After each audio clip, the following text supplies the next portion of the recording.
ಎಲ್ಲರಿಗೂ ನಮಸ್ಕಾರ. ನಾನು ನಿಮ್ಮ ಹಿರಣ್ಣ ಬಂಗಾರಿ. ಲಕ್ಷ್ಮೀ ಸ್ಪರ್ಧಾ ಅಕಾಡೆಮಿಗೆ ತಮ್ಮೆಲ್ಲರಿಗೂ ಮತ್ತೊಮ್ಮೆ ಸ್ವಾಗತ. ಅಂದರೆ ಟಿ ಇ ಟಿ ಏನಂತಂದರೆ ಟಿ ಇ ಟಿಯ ಹಾಲ್ ಟಿಕೆಟನ್ನು ಎಲ್ಲರೂ ಡೌನ್ಲೋಡ್ ಮಾಡಿಕೊಂಡ್ರಿ. ಬಟ್ ಏನಂದರೆ ಯಾಕಂದ್ರೆ ನಿಮಗೆ ಕಡಿಮೆ ಸಮಯದಲ್ಲಿ ಇರೋದ್ರಿಂದ ನೀವೇನಂತಂದರೆ ಒಟ್ಟು ಎಲ್ಲವನ್ನೂ ಓದಿವಿ ಅಂತೇಳಿ ನಿಮ್ಮ ಒಂದು ಮನಸ್ಸಿಗೆ ಏನಪ್ಪ ಅಂದರೆ ನಿಮ್ಮ ಮೈಂಡಿಗೆ ಅಲ್ಲೇ ಆಗಿದೆ.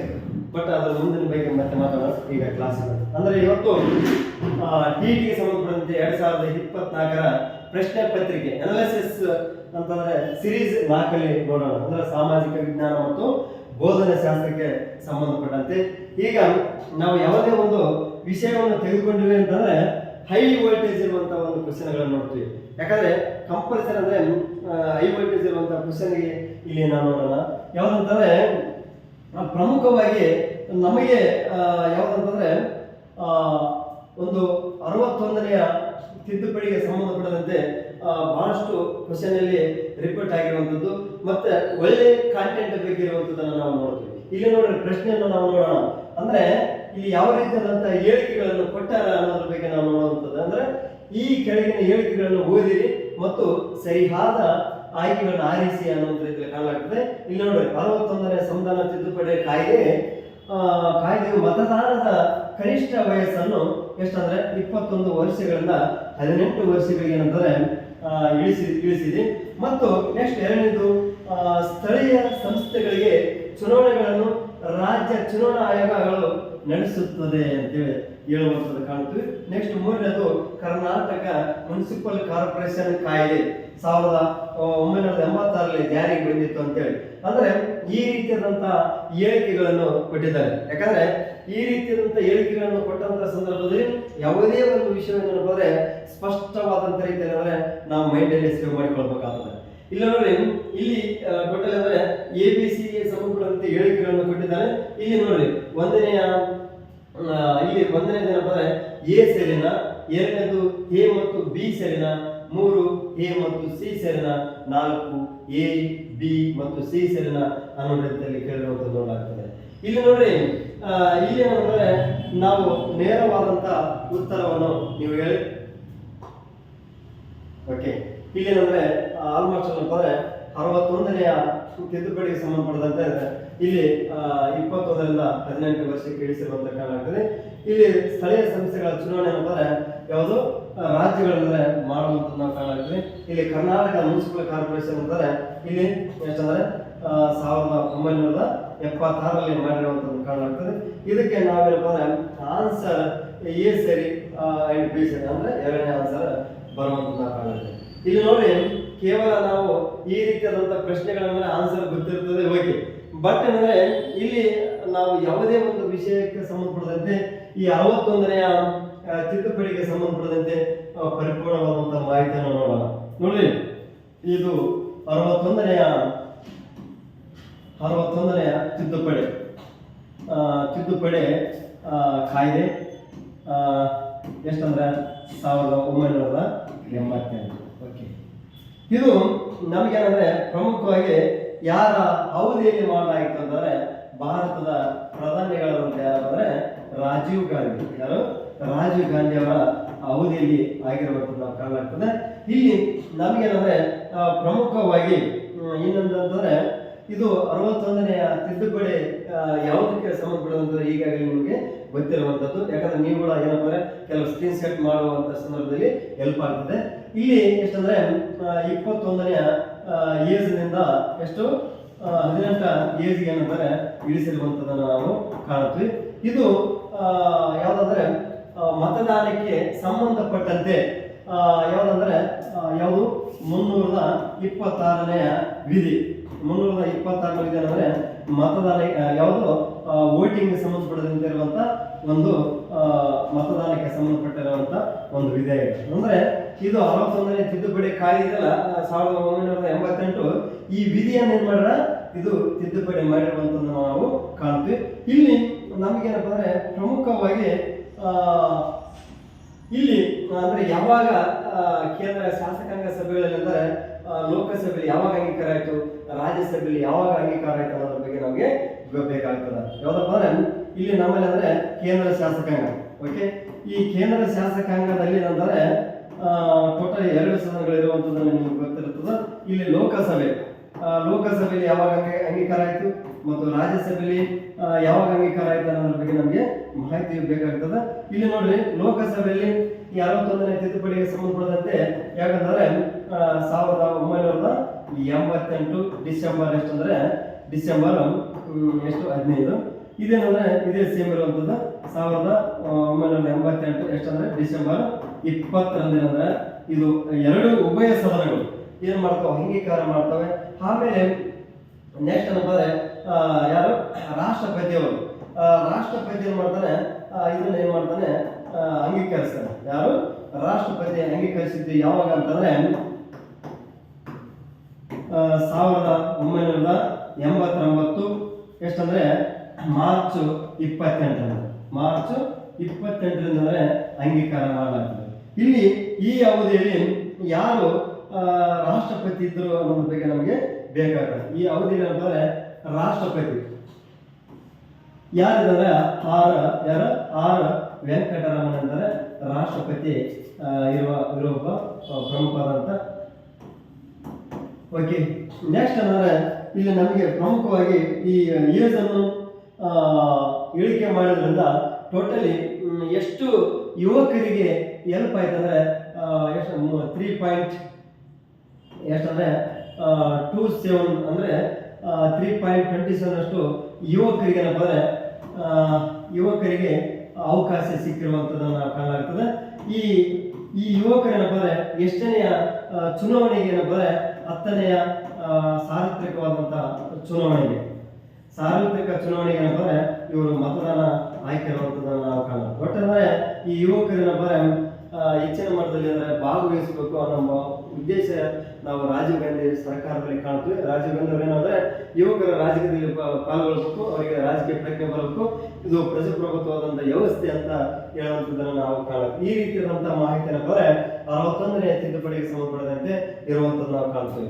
ಓಕೆ, ಇಲ್ಲಿ ನೆಕ್ಸ್ಟ್ ಏನಪ್ಪ ಅಂದ್ರೆ ಇಲ್ಲಿ 86ನೇ ಸಂವಿಧಾನದ ತಿದ್ದುಪಡಿಯ ಮೂಲಕ 11 ಮೂಲಭೂತ ಕರ್ತವ್ಯಗಳನ್ನು ಸೇರಿಸಲಾಯಿತು ಅನ್ನೋದು ಇದೆ ಏನಂದ್ರೆ ರೈಟ್ ಇರುವಂತ ಆನ್ಸರ್. ಬಟ್ ಏನಪ್ಪ ಅಂದ್ರೆ ಇಲ್ಲಿ ನಮ್ಗೆ ಏನಂದ್ರೆ ಪರಿಪೂರ್ಣವಾದಂತಹ ಮಾಹಿತಿ ಸಹ ಏನಪ್ಪ ಅಂದ್ರೆ ಬೇಕಾಗುತ್ತೆ. ಯಾಕಂದ್ರೆ ಇದು ಎಷ್ಟಂದ್ರೆ 86ನೇ ತಿದ್ದುಪಡಿ ಅಂದ್ರೆ 2002 ಅಂದ್ರೆ ಇದನ್ನ ತಿದ್ದುಪಡಿ ಮಾಡಲಾಗ್ತದೆ.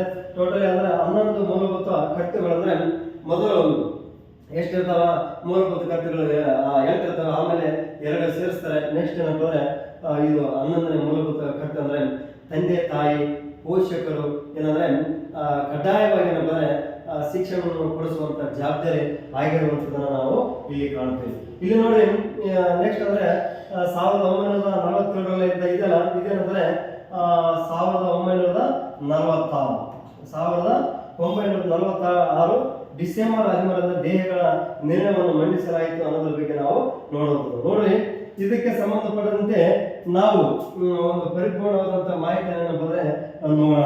ಯಾಕಂದ್ರೆ 1946 ಡಿಸೆಂಬರ್ 13 ಅಂದ್ರೆ ದೇಹಗಳ ನಿರ್ಣಯ. ಯಾವುದು ದೇಹಗಳ ನಿರ್ಣಯ ಏನಪ್ಪ ಅಂದ್ರೆ ಇಲ್ಲಿ ಯಾವಾಗ ಮಂಡನೆ ಮಾಡಿದ್ರು, ಯಾವಾಗ ಅನ್ನೋದ್ರ ಬಗ್ಗೆ ನಮಗೆ ಇದು ಎಷ್ಟಂದ್ರೆ ಸಂವಿಧಾನ ರಚನಾ ಸಮಿತಿಯಲ್ಲಿ ಅಂದ್ರೆ ಸಂವಿಧಾನ ರಚನಾ ಸಭೆಯಲ್ಲಿ ಇದು ಏನ್ ಮಾಡ್ತಾರ, ಮಂಡನೆ ಮಾಡ್ತಾರೆ. ಯಾವುದು ಡಿಸೆಂಬರ್ 13 ಮಂಡನೆ ಮಾಡ್ತಾರೆ. ಆಮೇಲೆ ಇದನ್ನು ಯಾವಾಗ ಅಂಗೀಕಾರ ಮಾಡಿದ್ರೆ ಎಷ್ಟು ಅಂದ್ರೆ 1946 ಎಷ್ಟಪ್ಪ ಅಂದ್ರೆ ಜನವರಿ 22 ಇದು ಸಂವಿಧಾನ ಸಭೆಯಲ್ಲಿ ಏನ್ ಮಾಡ್ತಾರೆ ಅಂದ್ರೆ ಅಂಗೀಕಾರವನ್ನು ಮಾಡ್ತಾರೆ. ಇದು ದೇಹಗಳ ನಿರ್ಣಯಕ್ಕೆ ಸಂಬಂಧಪಟ್ಟಂತೆ ಯಾರಂದ್ರೆ ನೆಹರು ಅವರು. ಇಲ್ಲಿ ನಮಗೇನಪ್ಪ ಅಂದ್ರೆ ಪ್ರಮುಖವಾದಂತಹ ರೀತಿಯಲ್ಲಿ ಈ ದೇಹಗಳ ನಿರ್ಣಯ ಬಗ್ಗೆ ಏನಪ್ಪ ಅಂದ್ರೆ ಪರಿಪೂರ್ಣವಾದಂತಹ ಮಾಹಿತಿ ಗೊತ್ತಾಯ್ತು. ಇದರ ಜೊತೆಗೆ ಅಂದ್ರೆ ಇವರು ಯಾವ ಸಂಸ್ಥೆಗಳಿಗೆ ಅಧ್ಯಕ್ಷರಾಗಿದ್ದರು ಅನ್ನೋದ್ರ ಬಗ್ಗೆ ನಮಗೆ ಒಂದು ಪರಿಪೂರ್ಣವಾದಂತಹ ಮಾಹಿತಿ ಸಹ ಬೇಕಾಗ್ತದೆ. ನೆಹರು ಅವರೇನಂದ್ರೆ ಸಂವಿಧಾನ ರಚನಾ ಸಮಿತಿಯಲ್ಲಿ ಯಾವುದು ಸಂವಿಧಾನ ರಚನಾ ಸಮಿತಿಯಲ್ಲಿ ಯಾವ ಸಮಿತಿಗಳಿಗೆ ಅಂದ್ರೆ ಅಧ್ಯಕ್ಷರಾಗಿದ್ದರು. ಯಾವ ಸಮಿತಿಗಳಿಗೆ ಅಧ್ಯಕ್ಷರಾಗಿದ್ದರು ಅನ್ನೋದ್ರ ಬಗ್ಗೆ ನಾವು ನೋಡಿದಾಗ ಇಲ್ಲಿ ನಿಮಗೆ ಏನಪ್ಪ ಪ್ರಥಮವಾಗಿ ಅಂದರೆ ಒಂದನೇದು ಏನಪ್ಪ ರಾಜ್ಯಗಳ ಸಮಿತಿಗೆ, ಯಾವುದು ರಾಜ್ಯಗಳ ಸಮಿತಿಗೆ ಏನಪ್ಪ ರಾಜ್ಯಗಳ ಸಮಿತಿಗೆ ಏನಂತಾರೆ ಅಧ್ಯಕ್ಷರಾಗಿರ್ತಾರೆ. ನೆಕ್ಸ್ಟು ಇನ್ನೊಂದೇನಪ್ಪ ಯಾವುದು ಕೇಂದ್ರ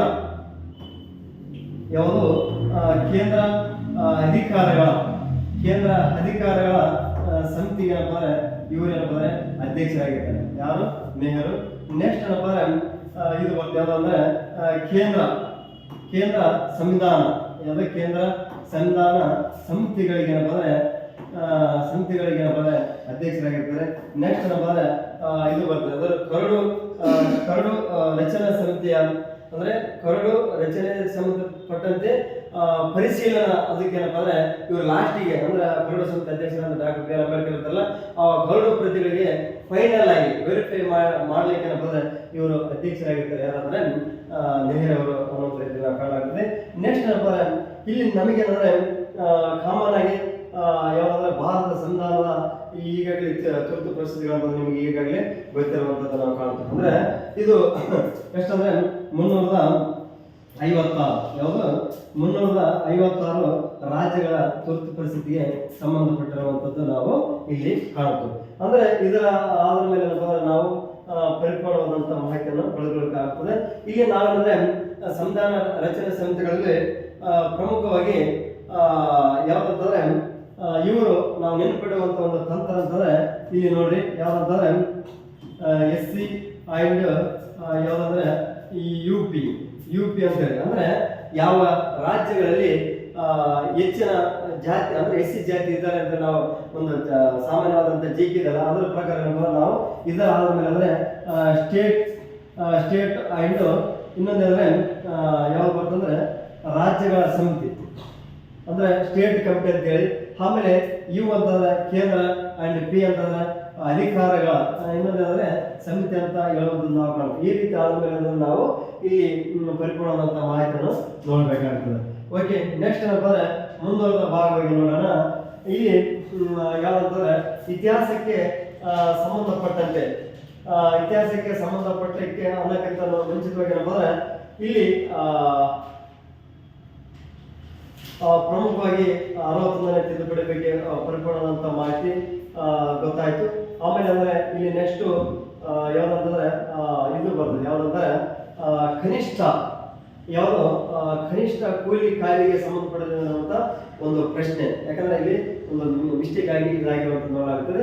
ಈ ಕನಿಷ್ಠ ಕೂಲಿ ಕಾರ್ಯಕ್ಕೆ ಸಂಬಂಧಪಟ್ಟಂತೆ ಒಂದು ಪ್ರಮುಖವಾದಂತಹ ಪ್ರಶ್ನೆ ಅಂದ್ರೆ ಕೆಳಗಿನ ನೀಡಿರುವ ಎಲ್ಲಾ ಹೇಳಿಕೆಗಳನ್ನು ಸರಿಯಾಗಿ ಓದಿದೆ ಅಂತ ಅನ್ನೋದು ರೀತಿ ಕಾಣಲಾಗ್ತದೆ.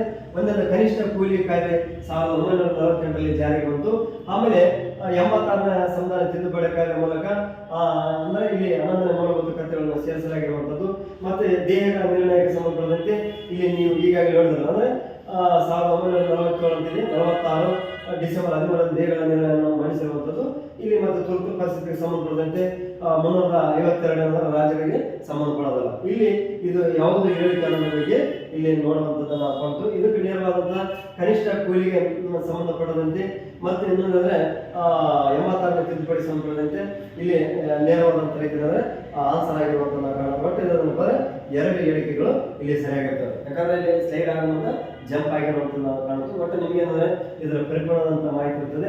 ಈಗ ನಾವು ಕನಿಷ್ಠ ಕೂಲಿ ಕಾಯ್ದೆ ಬಗ್ಗೆ ಪರಿಪೂರ್ಣವಾದಂಥ ಮಾಹಿತಿ ನೋಡೋಣ. ಇದು ಜವಾಹರ್ಲಾಲ್ ನೆಹರು ಬಗ್ಗೆ ಏನಂದ್ರೆ ನಿಮ್ಮ ಸಂಸ್ಥೆಗಳ ಬಗ್ಗೆ ಪರಿಪೂರ್ಣವಾದಂಥ ಮಾಹಿತಿ ಏನಂದ್ರೆ ಗೊತ್ತಾಗುವಂಥದ್ದು ನಾವು ಕಾಣ್ತೀವಿ. ಇಲ್ಲಿ ಕನಿಷ್ಠ ಕೂಲಿ ಕಾಯ್ದೆ ಬಗ್ಗೆ ಏನಂದ್ರೆ ಇಲ್ಲಿ ಪರಿಪೂರ್ಣವಾದಂಥ ಮಾಹಿತಿ ನೋಡೋಣ. ಕನಿಷ್ಠ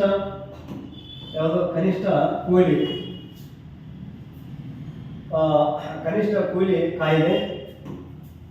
ಈ ಕನಿಷ್ಠ ಕೂಲಿ ಕಾಯ್ದೆ ಅಂದ್ರೆ 1948 ಕಾಣ್ತು. ಈ ಕನಿಷ್ಠ ಕೂಲಿ ಕಾಯ್ದೆ ಅಂದ್ರೆ ಈಗಾಗಲೇ ಇದೇನಂದ್ರೆ ಕಾರ್ಮಿಕರ ಶೋಷಣೆಯನ್ನು ತಡೆಗಟ್ಟುವಂಥದ್ದು. ಯಾವುದು ಕಾರ್ಮಿಕರ ಶೋಷಣೆಯನ್ನು ಅಂದ್ರೆ ತಡೆಗಟ್ಟುವಂಥದ್ದು. ಮತ್ತೆ ಇವರಿಗೆ ಏನಪ್ಪ ನಗದು ರೂಪದಲ್ಲಿರುವಂತ ಹಣವನ್ನು ಕೊಡುವಂಥದ್ದು, ನಗದು ರೂಪದ ಹಣವನ್ನು ಪಾವತಿ ಮಾಡುವಂಥದ್ದು ಕಾಣುತ್ತದೆ.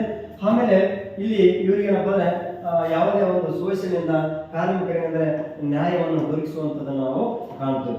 ಒಟ್ಟಿನಲ್ಲಿ ಅಂದ್ರೆ ಈ ಕನಿಷ್ಠ ಕೂಲಿ ಕಾಯ್ದೆಗೆ ಅಂದ್ರೆ ನಮ್ದು ಸಂವಿಧಾನ ಯಾವ ರೀತಿಯಾಗಿ ಇದಕ್ಕೆ ಆಧಾರವಾಗಿದೆ ಅನ್ನೋದ್ರ ಬಗ್ಗೆ ನೋಡಿದಾಗ ಏನಂದ್ರೆ ನಮ್ಮ ಭಾರತದ ಸಂವಿಧಾನದ ರಾಜ್ಯನಿರ್ದೇಶಕ ತತ್ವಗಳಾದಂಥ ಯಾವುದು ರಾಜ್ಯನಿರ್ದೇಶಕ ತತ್ವಗಳಾದಂಥ ಒಂದು ವಿಧಿ ಕಾರ್ಮಿಕರಿಗೆ ಸಂಬಂಧಪಟ್ಟಂದ್ರೆ 43ನೇ ವಿಧಿ ಏನ್ ಮಾಡ್ತಂದ್ರೆ ಇವರ ಕಾರ್ಮಿಕರಿಗೆ ಸಂಬಂಧಪಟ್ಟಂತಿರುವಂತ ಒಂದು ಕಾಯ್ದೆ ಇದೆ. ಇದು ಕಾರ್ಮಿಕರ ಸಂಬಂಧ ಕಾಯ್ದೆ ಅಂದ್ರೆ ಅವರ ಜೀವನ ಮಟ್ಟವನ್ನೇನಂದ್ರೆ ರಕ್ಷಣೆ ಮಾಡುವಂಥದ್ದು, ಅವರ ಹಕ್ಕುಗಳ ಬಗ್ಗೆ ಇಲ್ಲಿ ಮಾಹಿತಿಯನ್ನು ಕೊಡುವಂಥದ್ದು ನಾವು ಕಾಣ್ತೀವಿ. ಒಟ್ಟಿನಲ್ಲಿ ಈಗಾಗಲೇ ಏನಂದ್ರೆ 2019ರಲ್ಲಿರುವಂತ ಒಂದು ವೇತನ ಸಮಿತಿ ಅಥವಾ ಹೊಸ ಸಮಿತಿ ಏನಂದ್ರೆ ಇಲ್ಲಿ ರಚನೆ ಆಗಿರುವಂಥದ್ದು ನಾವು ಕಾಣಾಗ್ತದೆ. ಇಲ್ಲಿ ನೋಡಿ ಈಗಾಗಲೇ ಅಂದ್ರೆ ಈಗ ನಿನ್ನೆ ಪೇಪರ್ ಸ್ಟೇಟ್ಮೆಂಟ್ ಅಲ್ಲಿ ಸಹ ನೋಡಿದ್ವಿ.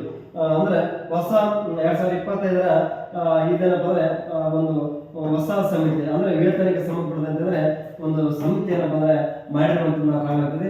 ಒಟ್ಟೇನಂದ್ರೆ ಇದು ಈ ಸಮಿತಿ ಅಂದ್ರೆ ಕಾರ್ಮಿಕರಿಗೆ ಏನಂದ್ರೆ ಮೂಗಿಗೆ ತುಪ್ಪ ಹಚ್ಚಾರ ಅನ್ನೋ ರೀತಿಯಲ್ಲಿ ಕಾಣ. ಒಟ್ಟೇನಂದ್ರೆ ಇದು ಒಂದು ಡೆಪ್ತ್ ಆಗಿ ನೋಡಿದಾಗ ಕಾರ್ಮಿಕರಿಗೆ ಏನಂದ್ರೆ ಯಾವ ರೀತಿಯಲ್ಲಿ ರಕ್ಷಣೆ ಇಲ್ಲ ಅನ್ನೋ ರೀತಿಯಲ್ಲಿ ಕಾಣ್ತೀವಿ. ಒಟ್ಟಿನ 2019ರ ಒಂದು ವೇತನ ಅಥವಾ ಹೊಸ ಸಮಿತಿಯ ಮೂಲಕ ಏನಂದ್ರೆ ಇಲ್ಲಿ ಕನಿಷ್ಠ ಕೂಲಿ ಕಾಯ್ದೆ 1948 ಆಗಿರುವಂಥದ್ದು, ಆಮೇಲೆ ಬೋನಸ್ ಕಾಯ್ದೆ 1965 ಆಗಿರುವಂಥದ್ದು, ವೇತನ ಪಾವತಿ 1936 ಆಗಿರುವಂಥದ್ದು, ಕನಿಷ್ಠ ಕೂಲಿ ಯಾವುದು ಸಮಾನ ವೇತನಕ್ಕೆ ಸಂಬಂಧಪಟ್ಟಂತೆ 1976 ಆಗಿರುವಂಥದ್ದು. ಇವೆಲ್ಲವೂ ಏನಪ್ಪ ಅಂದ್ರೆ ಇದರಲ್ಲಿ ಇನ್ಕ್ಲೂಡ್ ಮಾಡಿರುವಂಥದ್ದನ್ನು ನಾವು ಇಲ್ಲಿ ಕಾಣ್ತೇವೆ. ಈ ಒಟ್ಟಿನಲ್ಲಿ ಏನಪ್ಪ ಅಂದ್ರೆ ಕನಿಷ್ಠ ಕೂಲಿಗೆ ಸಂಬಂಧಪಟ್ಟಂತಂದ್ರೆ ಈಗ ಪ್ರಸ್ತುತವಾಗಿ ಏನಪ್ಪ ಅಂದ್ರೆ ಒಂದು ಹೋರಾಟವನ್ನು ಮಾಡ್ತಾರೆ. ಯಾರಪ್ಪ ಅಂದ್ರೆ ಆಶಯ ಕಾರ್ಯಕರ್ತರು.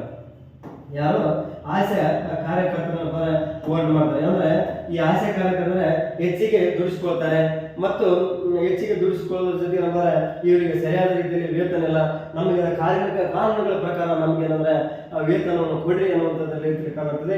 ಅದೇ ರೀತಿಯಲ್ಲಿ ನಾವು ಇಂದಿನ ಕಾಲದಲ್ಲಿ ಅಂದ್ರೆ ಕೆಲವು ತೆಲಂಗಾಣದಲ್ಲಿ ಅಂದ್ರೆ ಕೂಲಿ ರೈತ ದುಡಿಮೆ ಸಹ ಏನಂಬುದು ನೋಡುವಂಥದ್ದು. ಅಂದ್ರೆ ಅಲ್ಲಿ ಅಂದ್ರೆ ಒಟ್ಟಂದ್ರೆ ಕೆಲಸ ಮಾಡೋದು ಬಟ್ ಏನಂದ್ರೆ ಕೂಲಿ ಇಲ್ಲದ ರೀತಿಯಲ್ಲಿ ಇರುವಂಥದ್ದು ರೈತರು ಕಾರ್ಮಿಕರು ಹೋರಾಟ ಮಾಡಿರುವಂಥದ್ದು ನಾವು ಕಾಣುತ್ತದೆ. ಆದ್ರೂ ಸಹ ಕನಿಷ್ಠ ಕೂಲಿ ಕಾಯ್ದೆ ಅನ್ನುವಂಥ ರೀತಿ ಇದೆಲ್ಲ ಈಗ ಕೆಲವು ಹಳ್ಳಿಗಳಲ್ಲಿ ಆಗಿರುವಂಥದ್ದು. ಕೆಲವರು ಏನ್ ಮಾಡ್ತಾರೆ ಇಲ್ಲಿ ಯಾರು ಪುರುಷರಿಗೆ 400 ಕೊಡುವಂಥದ್ದು, ಸ್ತ್ರೀಯರಿಗೆ ಅಂದ್ರೆ 300 ಕೊಡುವಂಥದ್ದು ಇಲ್ಲಿ ಕಾಣ್ತದೆ. ಬಟ್ ಅಂದ್ರೆ ಆಮೇಲೆ ಒಂದೊಂದು ಟೈಮ್ ಅಂದ್ರೆ 150 ಸ್ತ್ರೀಯರಿಗೆ ಕೊಡುವಂಥದ್ದು ಕಾಣ್ತದೆ. ಈ ರೀತಿಯಾದಂತ ಒಂದು ಕೂಲಿ ಇಲ್ಲಿ ಅಂದ್ರೆ ಕಾರ್ಯಕ್ರಮ ಸಹ ಇರುವಂಥದ್ದು ಅನ್ನೋ ರೀತಿಯಲ್ಲಿ ನಾವು ಕಾಣ್ತೇವೆ. ಒಟ್ಟು ಇದು ಕನಿಷ್ಠ ಕೂಲಿಗೆ ಸಂಬಂಧಪಟ್ಟಂತೆ ಇರುವಂತಹ ಒಂದು ಪರಿಪೂರ್ಣವಾದಂತ ಮಾಹಿತಿ. ಆಮೇಲೆ ದೇಣಿಗೆ ಬಗ್ಗೆ ನೋಡಿದ್ವಿ. ಆಮೇಲೆ ಭಾರತ ಸಂವಿಧಾನದ ತಿದ್ದುಪಡಿ ವಿಧಾನಗಳ ಬಗ್ಗೆ ಏನಪ್ಪ ನಿಮ್ಗೆ ಈಗಾಗಲೇ ಗೊತ್ತಿರುವಂತ ನಾವು ಇಲ್ಲಿ ಕಾಣ್ತೇವೆ. ಓಕೆ, ನೆಕ್ಸ್ಟ್ ಏನಪ್ಪ ಅಂದ್ರೆ ಮುಂದುವರೆದ ಬಗ್ಗೆ ನೋಡಲಾಗ್ತದೆ. ಇಲ್ಲಿ ಇತಿಹಾಸಕ್ಕೆ ದೆಹಲಿಯ ಸುಲ್ತಾನರಿಗೆ ಸಂಬಂಧಪಟ್ಟಂತಿರುವಂತಹ ಒಂದು ಪ್ರಮುಖವಾದಂತಹ ಪ್ರಶ್ನೆಗಳಲ್ಲಿ ಅಂದ್ರೆ ನೋಡ್ತೇವೆ. ಅಂದ್ರೆ ಇಲ್ಲಿ ಯಾವ ರೀತಿ ಅಂದ್ರೆ ಈ ಮಾಡಲನ್ನು ನೋಡಿದಾಗ ಏನಂದ್ರೆ ವಿದ್ಯಾರಣ್ಯ ಮಠವನ್ನು ಸ್ಥಾಪನೆ ಮಾಡಿದರೆ ಯಾರು ಅಂದ್ರೆ ವಿದ್ಯಾರಣ್ಯ, ಹಂಪಿಯನ್ನು ಸ್ಥಾಪನೆ ಮಾಡಿದರೆ ಯಾರು ಅಕ್ಕಪಕ್ಕ. ಅಂದ್ರೆ ಅದೇ ಮಾದರಿಯಲ್ಲಿ ಈ ರೀತಿಯಾದಂತಹ ಪ್ರಶ್ನೆಗಳಂದ್ರೆ ಕೇಳಿರುವಂತದ್ದು ನಾವು ಒಟ್ಟು ಅಂದ್ರೆ ಜೋಡಿಗೆ ತಂದ್ರೆ ಸಹಾನಿ ಮಂಡಿ ಅಂದ್ರೆ ಹಲವು ದಿನ ಕಿಳಿಸಿ ಬರ್ತಾನೆ ಮತ್ತು 40ರ ಸರ್ದಾರ ಕೂಟನ್ನು ಯಾರು ನೇಮಕ ಮಾಡಿರ ಅನ್ನೋ ರೀತಿಯಲ್ಲಿ ಕಾಣುತ್ತೆ. ಅಂದ್ರೆ ದೆಹಲಿ ಸುಲ್ತಾನರಲ್ಲಿ ಇಲ್ಲಿ ಇಲ್ತುಮಸನ, ಗೇಸುದ್ದೀನ್ ಬಲ್ಬನನ, ಮೊಹಮ್ಮದ್ ಬಿನ್ ತುಘಲಕನ, ಕುತುಬ್ ಐಬಕನ ಅಂತೇಳಿ ಈ ರೀತಿಯಾದಂತ ಆಪ್ಷನ್ಸ್ ಗಳಿರುವಂತದ್ದು ನಾವು ನೋಡಲಾಗ್ತದೆ. ಇದಕ್ಕೆ ಆನ್ಸರ್ ಇದು ಮಾಡ್ರಿ. ಓಕೆ, ಈ 40ರ ಸರ್ದಾರ ಕೂಟ ಅಂತಂದ್ರೆ ಯಾರು? ಇಲ್ತುಮಸ್. ಯಾಕಂದ್ರೆ ನೋಡಿ ಈ ಇಲ್ತುಮಸ್ ಏನ್ ಮಾಡ್ತಾನಂದ್ರೆ 40ರ ಸರ್ದಾರ ಕೂಟ ಯಾಕೆ ರಚನೆ ಮಾಡಿದ, ಅದರಿಂದ ಏನು ಲಾಭ ಅನ್ನೋದ್ರ ಬಗ್ಗೆ ಏನಪ್ಪ ಇಲ್ಲಿ ಮುಂದಿನ ರೀತಿಯಲ್ಲಿ ನಾವು ನೋಡೋಣ.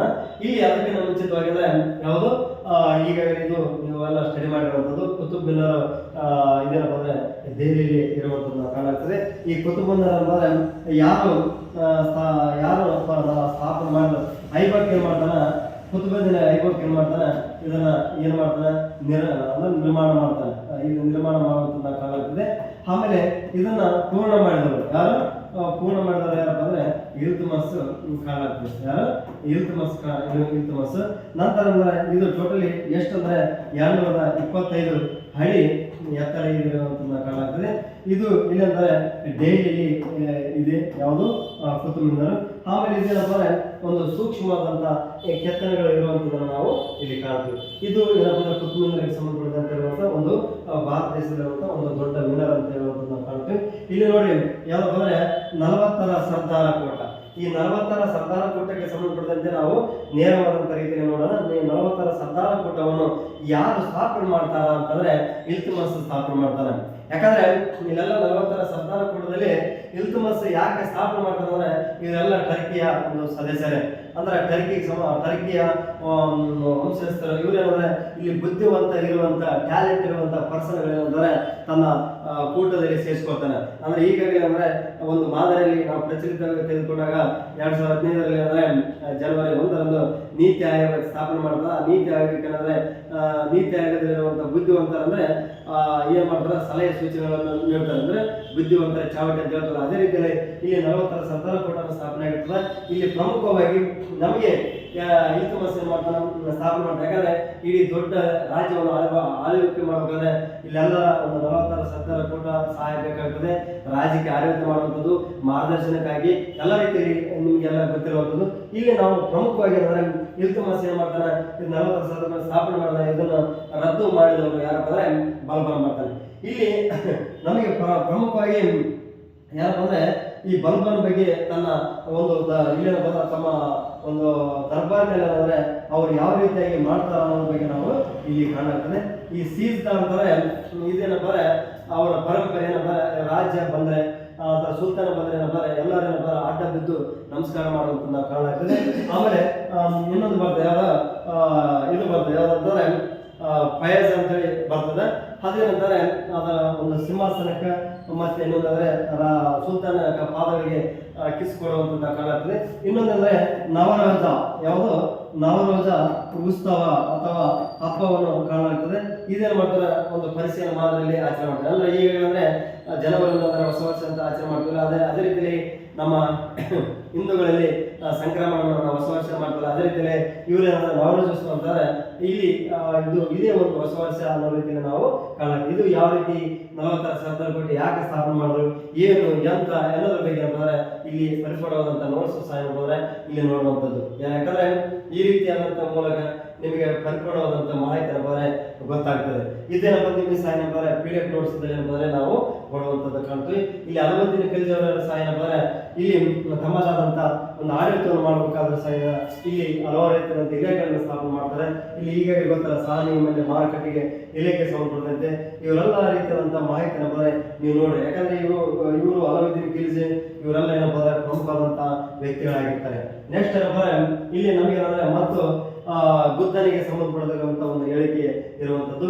ಇಲ್ಲಿ ಗೌತಮ ಬುದ್ಧನಿಗೆ ಸಂಬಂಧಪಟ್ಟಂತೆ ಒಂದು ನೋಡಿ ಯಾವ್ದಂದ್ರೆ ಗೌತಮ ಬುದ್ಧನು ಮೊಟ್ಟ ಮೊದಲ ಬೋಧನೆ ಮಾಡಿರ್ತಾರಲ್ಲ ಅದನ್ನೇನಂದ್ರೆ ಏನಂದ್ರೆ ಧರ್ಮ ಚಕ್ರ ಪ್ರವರ್ತನ ಎಂದು ಕರೆಯಲ್ಪಡುತ್ತದ. ಅಥವಾ ಎರಡನೇದು ಗೌತಮ ಬುದ್ಧನ ಪಂಚ ಪ್ರತಿಜ್ಞೆಗಳನ್ನು ಬೋಧಿಸಿದ್ನ.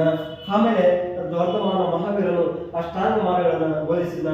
ಆಮೇಲೆ ವರ್ತಮಾನ ಮಹಾವೀರನು ಗುಜರಾತಿನ ಏನಪ್ಪ ಅಂದ್ರೆ ಪಾವಪುರಿಯಲ್ಲಿ ಏನಂದ್ರೆ ನಿರ್ಮಾಣ ಹೊಂದಿದ ಅಂತ ಹೇಳುವಂಥದ್ದು ಕಾಣುತ್ತೆ.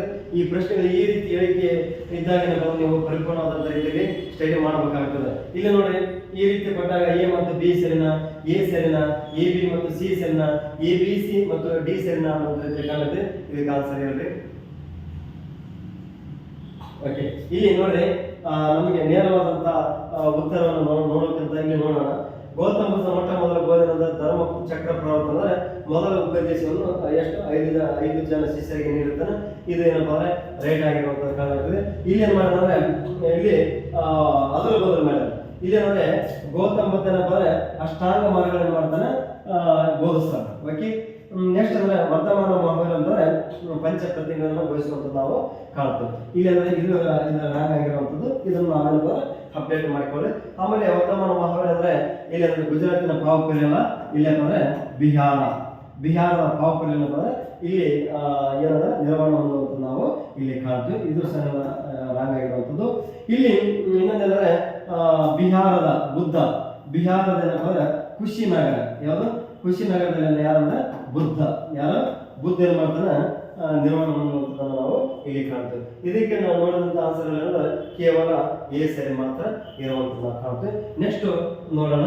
ಇಲ್ಲಿ ಈಗಾಗಲೇ ಅದಕ್ಕೆ ಸಂಬಂಧಪಟ್ಟಂತೆ ಮೊದಲ ಒಂದು ಉಪದೇಶಕ್ಕೆ ಏನಪ್ಪ ಅಂದ್ರೆ ನಾವು ಇನ್ನೊಂದೇನಂದ್ರೆ ಗೌತಮ ಬುದ್ಧನ ಮೊಟ್ಟ ಮೊದಲ ಬೋಧನೆ ಧರ್ಮಚಕ್ರ ಅನ್ನುವಂಥದ್ದು ನಾವು ಕಾಣಾಗ್ತದೆ. ಇದೇನಪ್ಪ ಉತ್ತರ ಪ್ರದೇಶ ವಾರಣಾಸಿಯ ಬಳಿ ಸಾರನಾಥ ಎಂಬಲ್ಲಿ ನೀಡಿರ್ತಾರೆ. ಈ ಐವರು ಶಿಷ್ಯರದೆಲ್ಲ ಇವರೇ ಬರ್ತಾರೆ. ಐವರು ಶಿಷ್ಯರು ಅಂತಂದ್ರೆ ಯಾರು? ಪೊನ್ನಣ್ಣ, ಒಪ್ಪು, ಅನ್ಸಾಜಿ, ಬಾವಾಜಿ, ಮಹಾನಾಮ. ಇವ್ರು ಏನಪ್ಪ ಬಹಳ ದಿನ ಆದ್ರೆ ನೆನಪು ಹೋಗ್ಬಿಡ್ತದೆ. ಇವ್ರನ್ನೇನಪ್ಪ ಇದು ಅಸಿಸ್ಟೆಂಟ್ ಪ್ರೊಫೆಸರ್ ಅಲ್ಲಿ ಸಹ ಕೇಳಿರುವಂತ ನಾವು ಕಾಣುತ್ತೇವೆ. ಇದನ್ನು ಆರಾಮಾಗಿ ಈಸಿ ನೆನ್ಪಿಡುವ ತಂತ್ರ ಸಹ ಹೇಳ್ತೇನೆ. ಇಲ್ಲಿ ಪೊನ್ನಣ್ಣ ಅಂದ್ರೆ ಕೆ ಬರ್ತಾನ, ಒಪ್ಪು ಅಂದ್ರೆ ವಿ ಬರ್ತಾನ, ಅನ್ಸಾಜ್ ಅಂದ್ರೆ ಎ ಬರ್ತದ, ಆಮೇಲೆ ಬಾವಾಜಿ ಅಂದ್ರೆ ಬಿ ಬರ್ತದ, ಆಮೇಲೆ ಎಂ ಬರ್ತದೆ. ಎಂ ಅಂದ್ರೆ ಮಹಾನಾಮ. ಇದಕ್ಕೇನಪ್ಪ ಅಂದ್ರೆ ನಾವು ಸೂತ್ರ ನೆನಪಿಡುವಂತ ಒಂದು ಸೂತ್ರವನ್ನು ನೋಡೋಣ.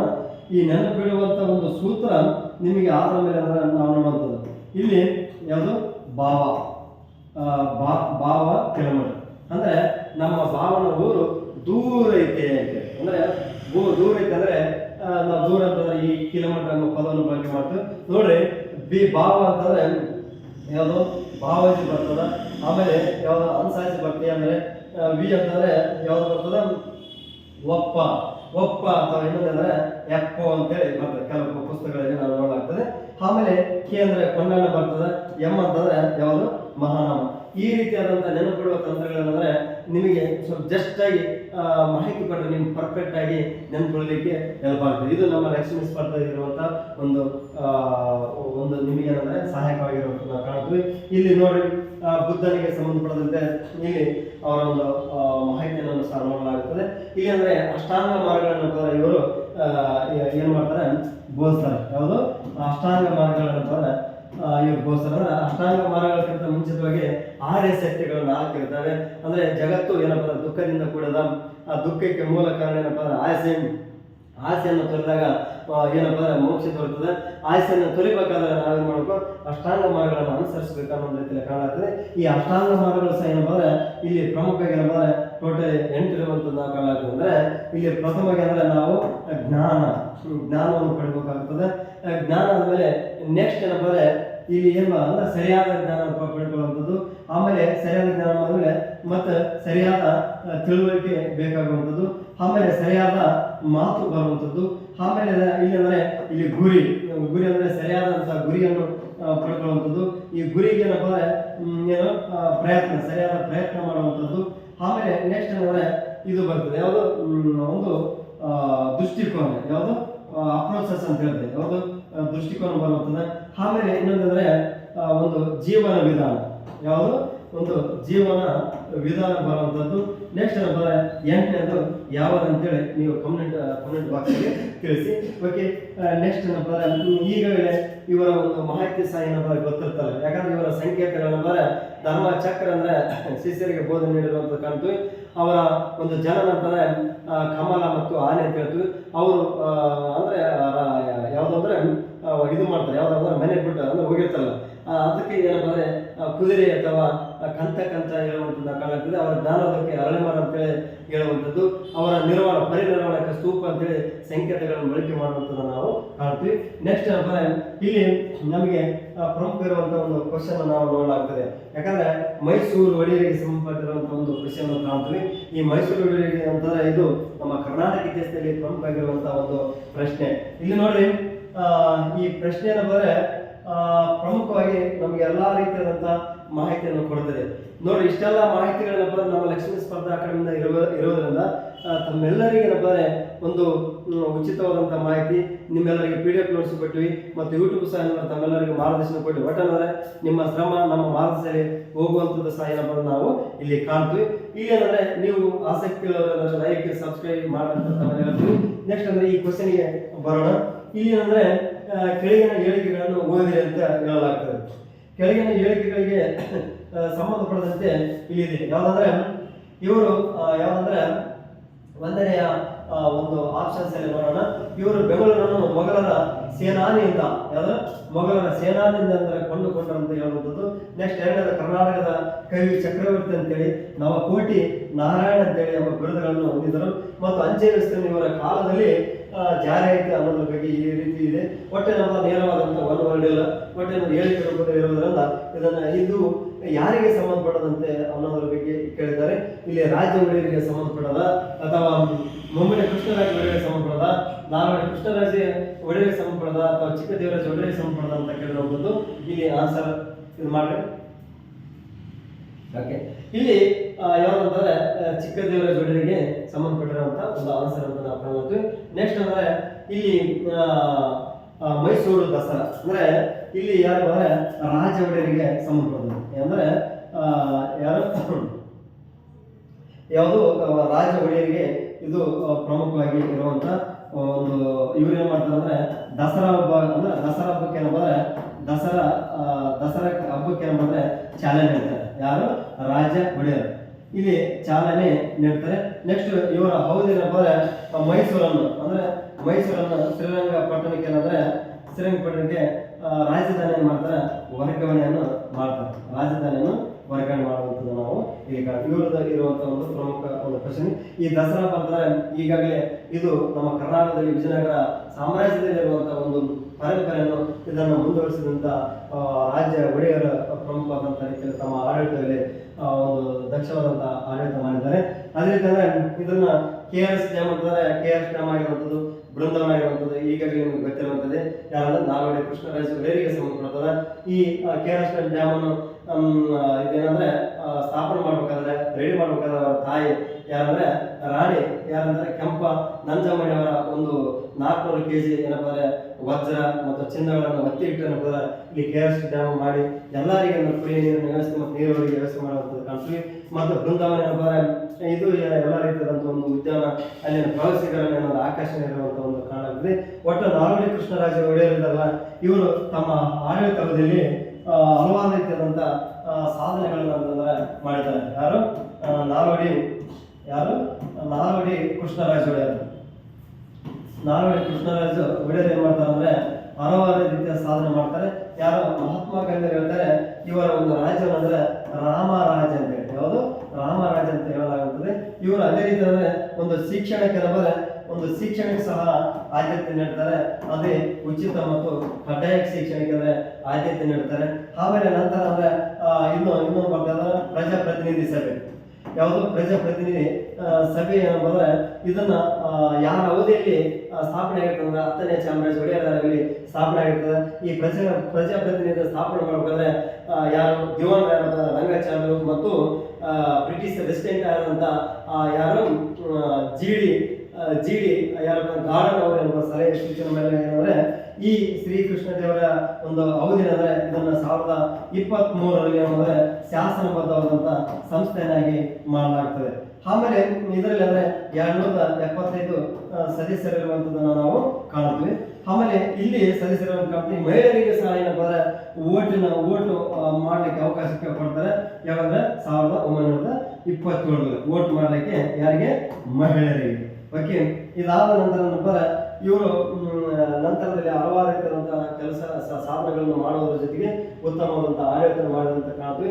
ಒಂದು ಇವರ ಅವಧಿಯನ್ನು ಸುವರ್ಣ ಯುಗ ಅಂತೇಳಿ ಹೇಳುವಂಥದ್ದು ನಾವು ಮಾಡ್ತೀವಿ. ನೆಕ್ಸ್ಟ್ ಮುಂದುವರೆದ ಭಾಗವಾಗಿ ಇವರು ಯಾಕಂದ್ರೆ ಇನ್ನ ಎಷ್ಟು ಹೇಳಿದ್ರೆ ಸಹ ಏನಂದ್ರೆ ಮಾಹಿತಿ ಕಡಿಮೆ.